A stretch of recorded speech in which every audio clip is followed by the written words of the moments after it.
Aujourd'hui, à comment c'est fait? Les bouteilles et pots de plastique. Rien ne se perd, rien ne se crée, tout se recycle.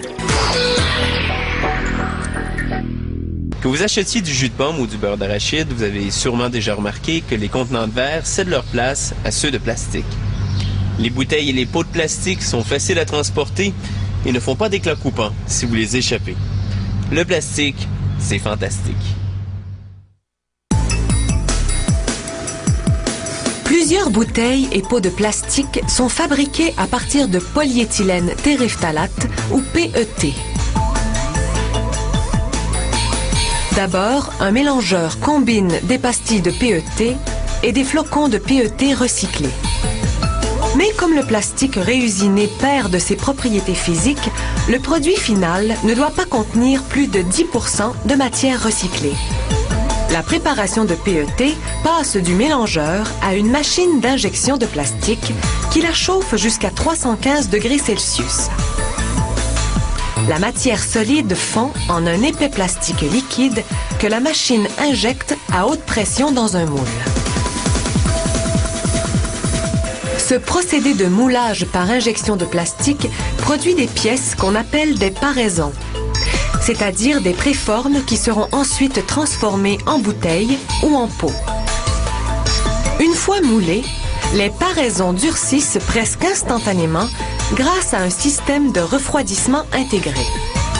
Les préformes que l'on voit à l'écran vont devenir des bouteilles de jus en portions individuelles. Voici une autre machine de moulage par injection de plastique. Elle fonctionne selon le même principe, mais elle produit les paraisons d'un autre modèle, les bouteilles de 1,5 litre à 2 litres.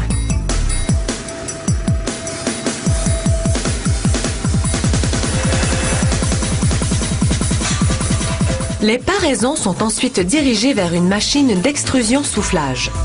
En quelques secondes, cette machine chauffe les paraisons juste assez pour rendre le plastique malléable. Puis, elle y insère une tige afin d'étirer chaque paraison en longueur tout en y soufflant de l'air chaud à très haute pression. Ainsi, on obtient un moule en forme de bouteille. De l'eau froide circule à l'intérieur du moule pour refroidir et faire durcir le plastique presque instantanément. Cette machine ultra rapide sort 10 600 bouteilles à l'heure. Pas étonnant qu'il ait fallu vous la montrer au ralenti.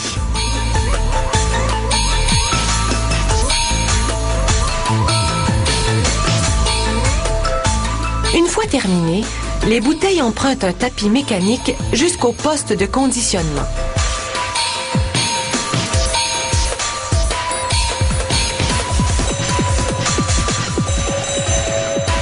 Avant de passer à l'extrusion-soufflage, les paraisons de certains modèles doivent être enfournées.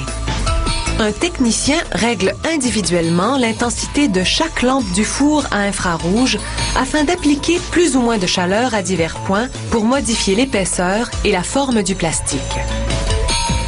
À la sortie du four, les paraisons sont traitées par la machine d'extrusion-soufflage qui en fait des pots d'arachide.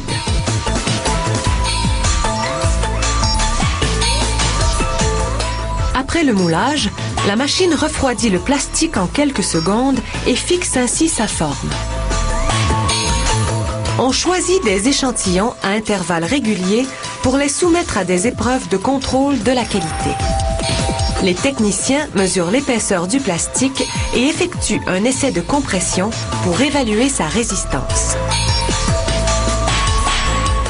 Ils vérifient les dimensions et la capacité des échantillons.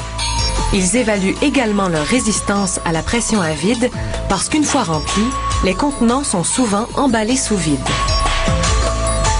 Certains modèles doivent être assez robustes pour supporter la pression de leur contenu, comme des boissons gazeuses. Les matières recyclées qui servent à fabriquer ces modèles ne proviennent pas des contenants de plastique usagés. Pour des raisons sanitaires, on réutilise seulement les résidus de plastique neuf qui subsistent après la fabrication. Bien sûr, les produits qui émergent de l'usine sont entièrement recyclables.